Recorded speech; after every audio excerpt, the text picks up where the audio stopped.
আখেরি মোনাজাতের মধ্য দিয়ে আজ শেষ হচ্ছে বিশ্ব ইজতেমার প্রথম পর্ব। তুরাকে মুসল্লিদের ঢল, মোনাজাত পরিচালনা করবেন মাওলানা জুবায়ের। স্বৈরাচারের মাথা পালালেও রয়ে গেছে দোসররা, থামেনি ষড়যন্ত্র, বলেছেন তারেক রহমান।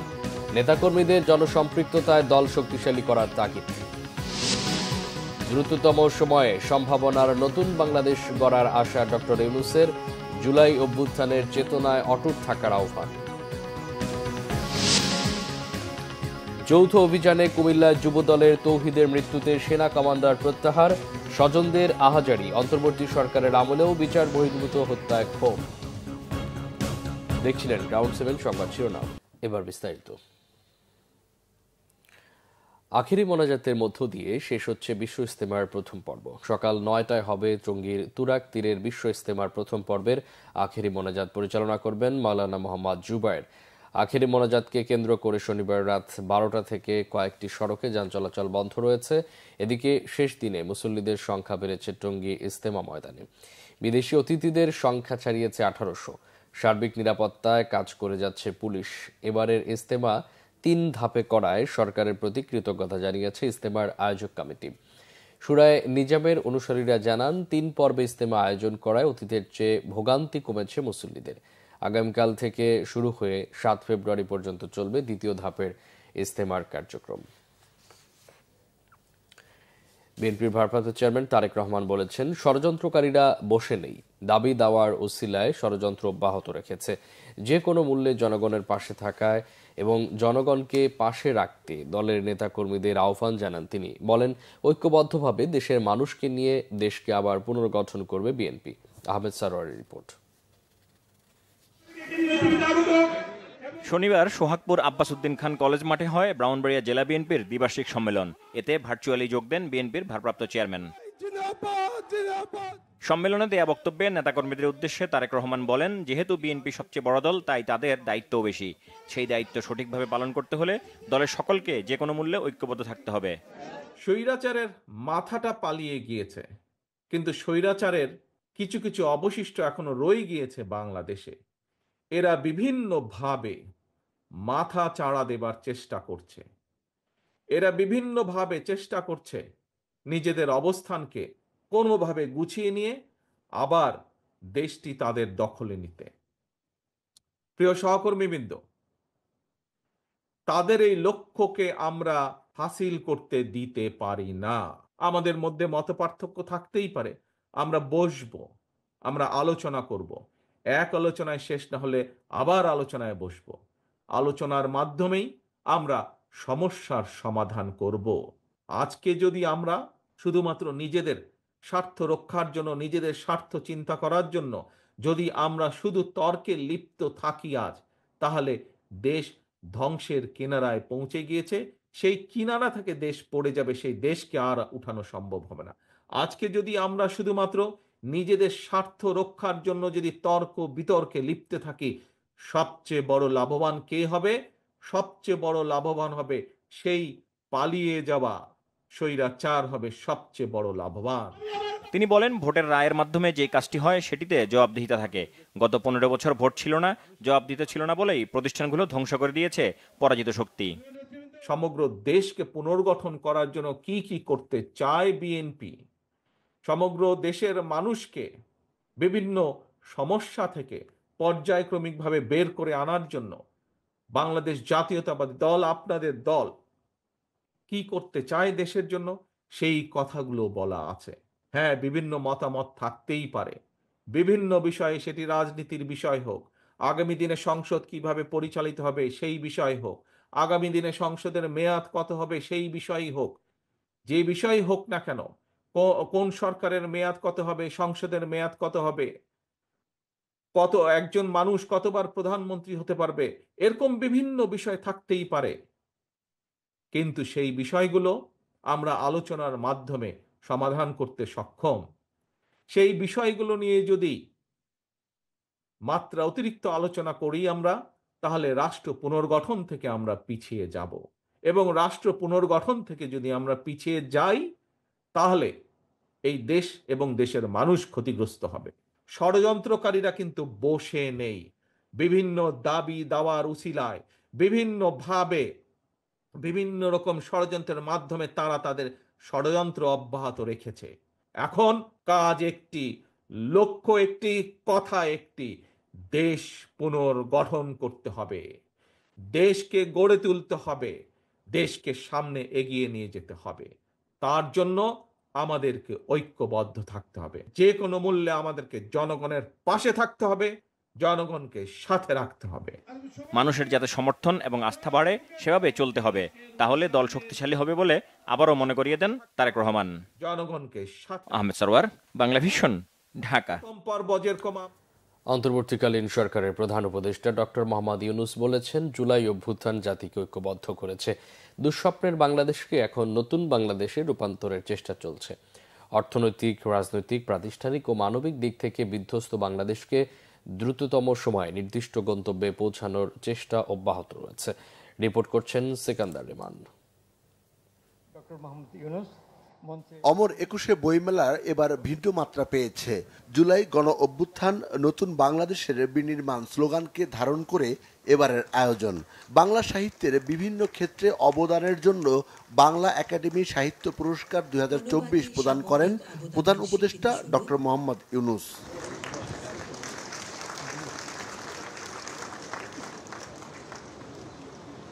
একুশে বইমেলা ২০২৫-এর শুভ উদ্বোধন ঘোষণা করছি।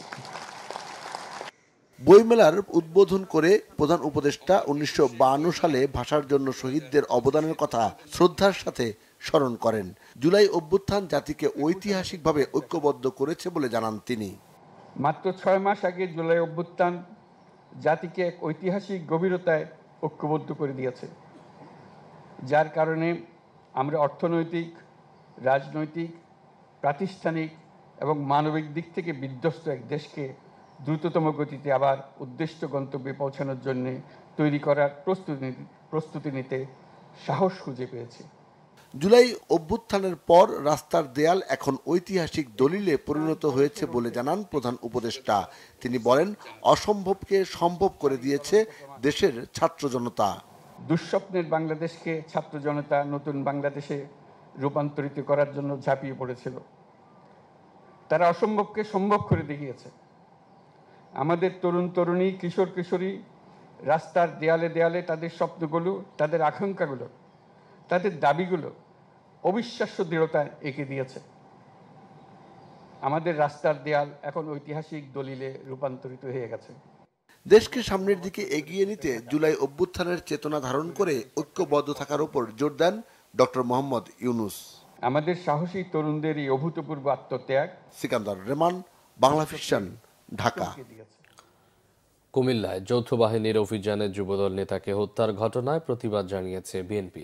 দলের মহাসচিব মির্জা ফখরুল ইসলাম আলমগীর বলেছেন, দেশে আর কোনো বিচার বহির্ভূত হত্যাকাণ্ড দেখতে চায় না তার দল। তিনি আবারও বলেছেন, সরকারের থেকে দল গঠন মানবে না জনগণ। এদিকে দলের সিনিয়র যুগ্ম মহাসচিব রুহুল কবির রিজভী বলেছেন, মানুষ যখন নির্বাচনের প্রস্তুতি নিচ্ছে তখন এই ধরনের হত্যাকাণ্ড অনাকাঙ্ক্ষিত।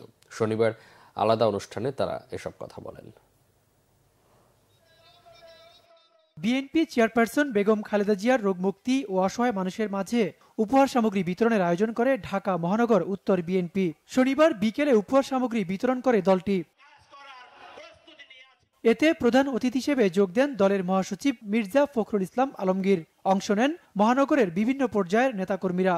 আগামীতে জাতীয় নির্বাচন, ছাত্রদের ব্যানারে নতুন দল গঠন ও কুমিল্লায় যুবদল নেতাকে হত্যার ঘটনা সহ বেশ কিছু ইস্যুতে কথা বলেন বিএনপি মহাসচিব। গুরুত্বপূর্ণ বিষয়ে সংস্কার শেষে দ্রুত সময়ের মধ্যে নির্বাচন দেওয়ার দাবি জানিয়ে তিনি অন্তর্বর্তী সরকারকে সম্পূর্ণ নিরপেক্ষ থেকে জাতীয় নির্বাচন দেওয়ার আহ্বান জানান। এ সময় নতুন দল গঠন নিয়েও বক্তব্য দেন মির্জা ফখরুল। প্রফেসর ইউনূসের সরকারকে সেজন্য অনুরোধ করেছি, যত দ্রুত সম্ভব আপনারা এই ন্যূনতম সংস্কার যেটা প্রয়োজন, অর্থাৎ মানুষ যেন সঠিকভাবে ভোট দিতে পারে, বিচারটা যেন মানুষ সঠিক পায়, প্রশাসন যেন কোনো পক্ষপাতিত্ব না করে, এই বিষয়গুলো দেখে আপনারা একটা ভোটের আয়োজন করেন। ছাত্ররা রাজনীতি করবে, আসবে, তারা নতুন দল গঠন করবে, আমরা তাদেরকে স্বাগত জানাবো। তারা তাদের নতুন চিন্তা ভাবনা দিয়ে মানুষের মনের মধ্যে যাওয়ার চেষ্টা করবে। কিন্তু সরকারের থেকে যদি দল গঠন করেন, এই দেশের মানুষ সেটাকে মেনে নেবে না। কুমিল্লায় যুবদল নেতাকে হত্যার ঘটনায় নিন্দা জানিয়ে তিনি বলেন, বিএনপি কোনো ধরনের বিচার বহির্ভূত হত্যাকাণ্ড দেখতে চায় না, অবিলম্বে তা বন্ধের দাবি জানান। আমরা পরিষ্কার করে বলতে চাই, এই ধরনের ঘটনা যেন পুনরাবৃত্তি না হয়। যারা এই ঘটনা ঘটিয়েছে তাদেরকে অবশ্যই বিচারের আওতায় নিয়ে আসতে হবে। এদিকে শনিবার দুপুরে রাজধানীর পল্টনে একই ইস্যুতে কথা বলেন দলটির সিনিয়র যুগ্ম মহাসচিব রুহুল কবির রিজভী। বলেন, মানুষ যখন নির্বাচনের প্রস্তুতি নিচ্ছে তখন এ ধরনের হত্যাকাণ্ড অনাকাঙ্ক্ষিত। কুমিল্লার যুবদলের একটা ছেলেকে ধরে নিয়ে গিয়ে তাকে যখন ফেরত দিচ্ছে আইন শৃঙ্খলা বাহিনী, তখন তাকে মৃত ফেরত দিচ্ছে। তো ডক্টর ইউনূস সাহেবের আমলে এই ঘটনা ঘটবে কেন? তার সময় যদি শেখ হাসিনার সরকারের বিভিন্ন দুষ্কর্ম এবং অত্যাচারের পুনরাবৃত্তি হয়, তাহলে তো হোঁচট খাবে জনগণ। যদি ওই ছেলেটি অপরাধী হয়, তাকে গ্রেপ্তার করে আইনের আওতায় নিয়ে যেতে পারে, কিন্তু গ্রেপ্তার করে ভয়াবহ টর্চার করে মেরে ফেলে বাপ্পার কাছে ফেরত দেওয়া, এইটা এই আমলে হবে কেন? Ubaidullah Mamun, Bangla vision, Dhaka. এদিকে দেশের গণতন্ত্র ও সার্বভৌমত্ব রক্ষায় গণমাধ্যমের ভূমিকা গুরুত্বপূর্ণ বলে মন্তব্য করেছেন বিশিষ্টজন ও রাজনীতিবিদরা। শনিবার দৈনিক যুগান্তর পত্রিকার রজত জয়ন্তীর অনুষ্ঠানে অংশ নিয়ে এই মন্তব্য করেন তারা। এ সময় জাতীয় বিভিন্ন কার্যক্রমে যুগান্তরের অবদানের কথা উল্লেখ করেন তারা। প্রতিষ্ঠানটির সাথে যুক্ত সবাইকে শুভেচ্ছা জানান অতিথিরা। বক্তব্যে বিশিষ্টজনরা বলেন, গণমাধ্যম সঠিক ভূমিকা পালনে ব্যর্থ হলে রাজনীতি ও সমাজ জীবনে নানা সংকট তৈরি হয়। যুগান্তর পরিবর্তিত নতুন বাংলাদেশ গঠনে ভূমিকা রাখবে বলেও প্রত্যাশা করেন বিশিষ্টজনরা। অনুষ্ঠানে বিএনপির মহাসচিব মির্জা ফখরুল ইসলাম আলমগীর বলেন, নানা চাপের মধ্য থেকে ফ্যাসিস্ট শেখ হাসিনার সময় গণমাধ্যম দায়িত্ব পালনের চেষ্টা করেছে, এখন তেমন কোনো চাপ নেই উল্লেখ করে তিনি প্রত্যাশা করেন আগামীর বাংলাদেশে গণতান্ত্রিক ধারাবাহিকতা প্রতিষ্ঠায় যুগান্তর ভূমিকা রাখবে।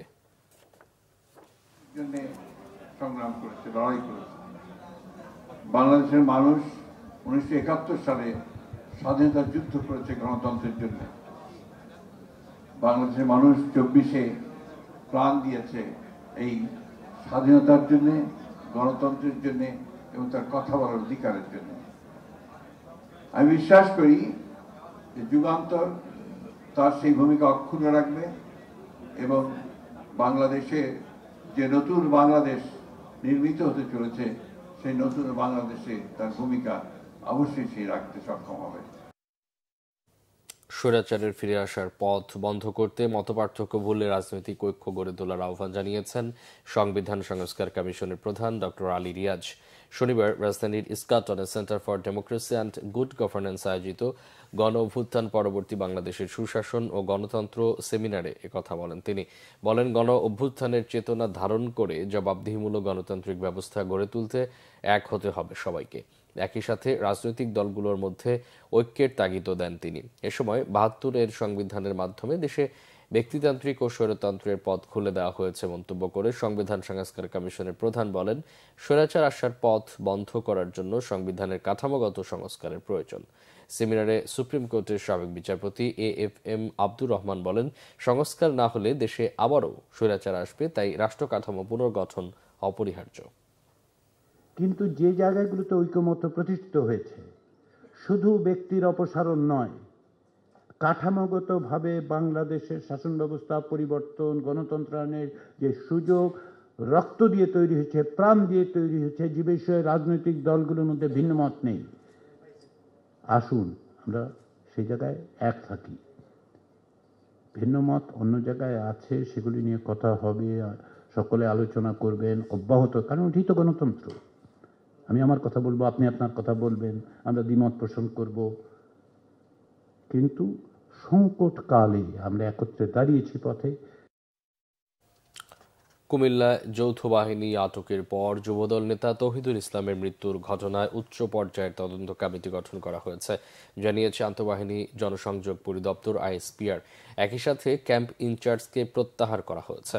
ঘটনায় দুঃখ প্রকাশ করে তদন্তের নির্দেশ দিয়েছে প্রধান উপদেষ্টার দপ্তর। বাবার কুলখানির জন্য বাড়িতে গেলে বৃহস্পতিবার রাতে যৌথ বাহিনী ধরে নিয়ে যাওয়ার পর শুক্রবার দুপুরে স্বজনদের তৌহিদের মৃত্যুর খবর জানানো হয়। মিরাজ হোসেন গাজীর রিপোর্ট। শুক্রবার ছিল বাবার কুলখানি। আগের রাতে সেই আয়োজন নিয়ে ব্যস্ততার সময় যৌথ বাহিনী বাড়িতে গিয়ে তল্লাশি করে কিছু না পেলেও ধরে নিয়ে যায় তৌহিদুল ইসলামকে। কুমিল্লা সদর উপজেলার পাঁচথবি ইউনিয়ন যুবদলের আহ্বায়ক তিনি। পরদিন দুপুরে থানা থেকে পরিবারকে হাসপাতালে যাওয়ার কথা বলা হয়। তৌহিদুল ইসলামের ভাই গিয়ে দেখেন ছোট ভাইয়ের নিথর দেহ।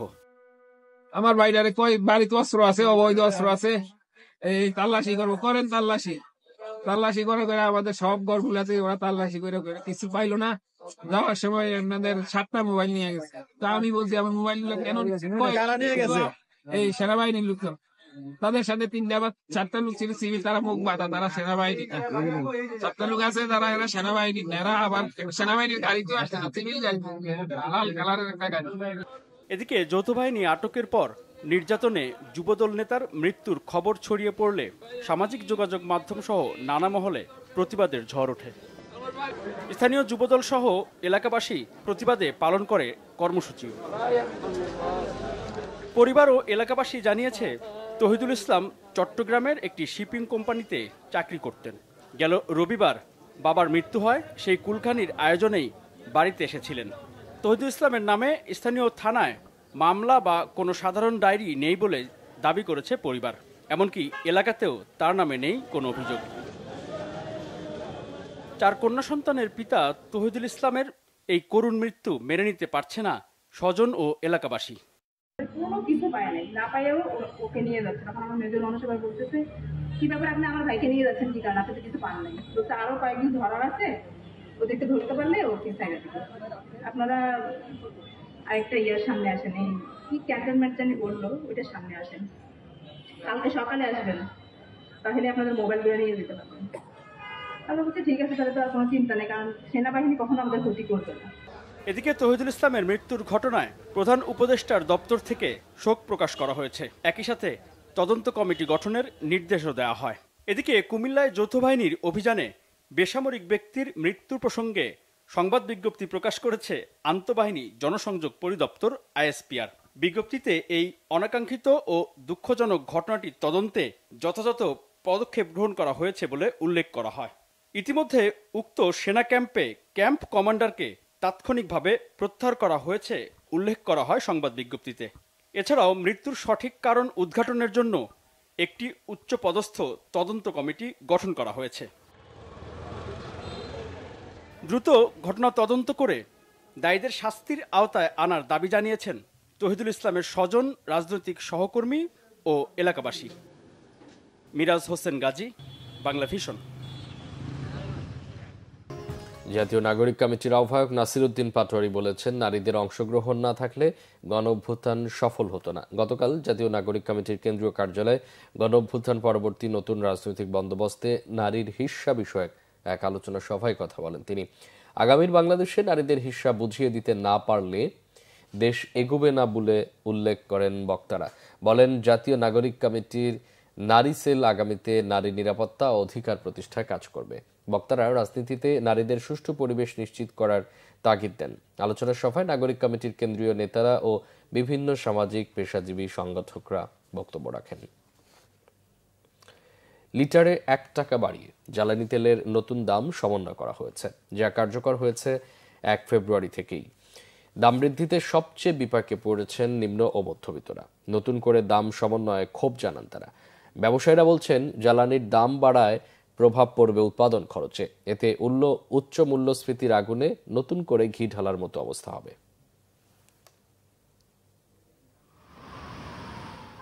গত বছরের মার্চ থেকে বিশ্ববাজারের সঙ্গে সমন্বয় রেখে জ্বালানি তেলের স্বয়ংক্রিয় মূল্য নির্ধারণ শুরু করেছে সরকার। সে হিসাবে প্রতি মাসেই বাড়িয়ে বা কমিয়ে নতুন দাম ঘোষণা করা হচ্ছে।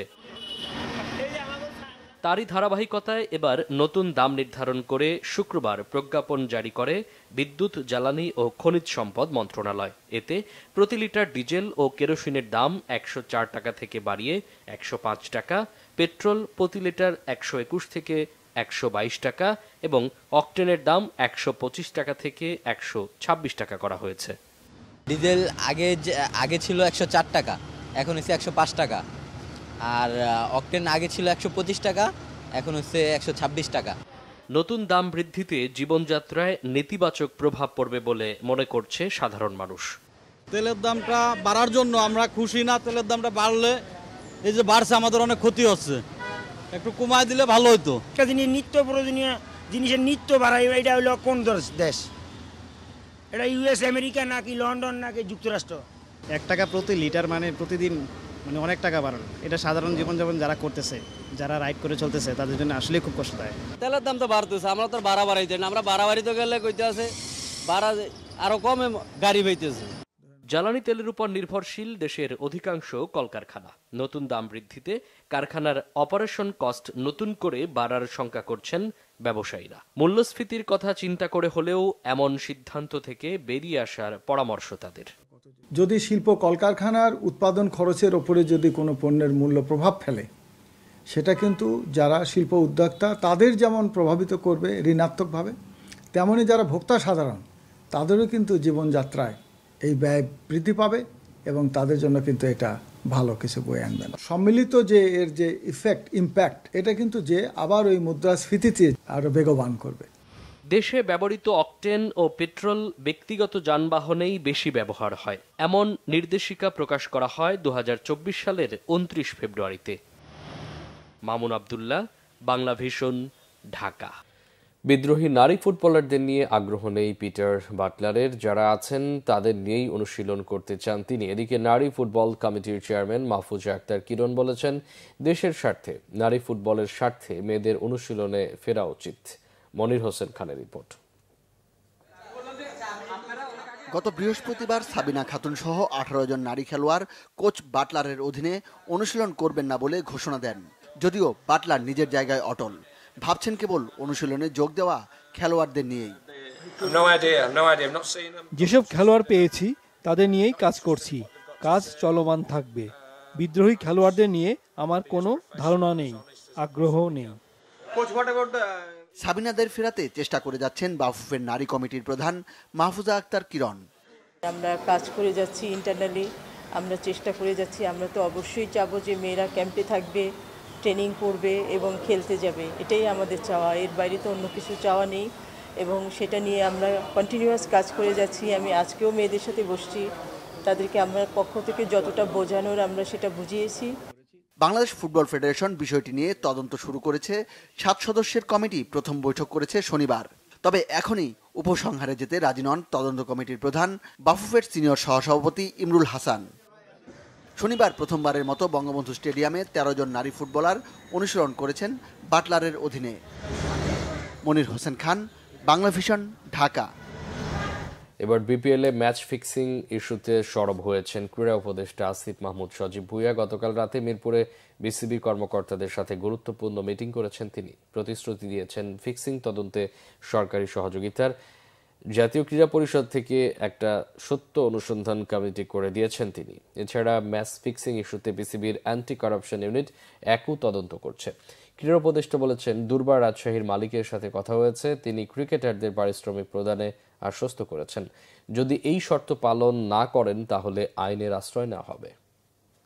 এই সত্যানুসন্ধান কমিটি করেছি, এই কমিটি খুঁজে বের করবে যে যেই দলগুলোর আসলে এই সামর্থ্য ছিল না তারা কিভাবে আসলে এখানে আসলো, এবং ফিক্সিংয়ের যেই অভিযোগটা এসেছে সেটার বিষয়েও বিসিবি একটা স্বাধীন স্বতন্ত্র কমিটি গঠন করবে সেটার ইনকোয়ারি করার জন্য। এবং সরকারের পক্ষ থেকে আপনারা জানেন আমাদের ইন্টেলিজেন্সের পক্ষ থেকে আমরা যতটা সহযোগিতা করা যায় বিসিবির ওই কমিটিকে আমরা করব।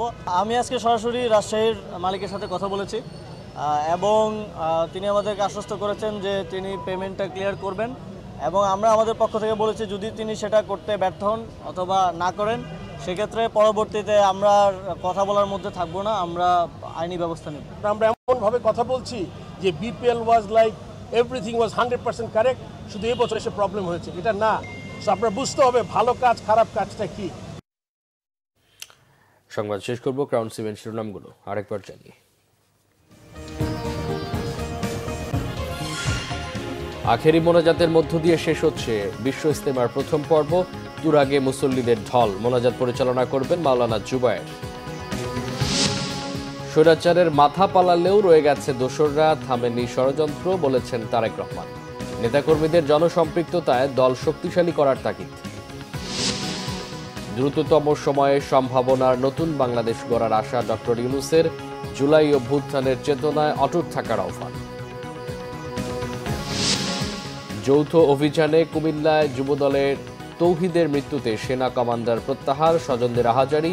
অন্তর্বর্তী সরকারের আমলেও বিচার বহির্ভূত হত্যায় ক্ষোভ।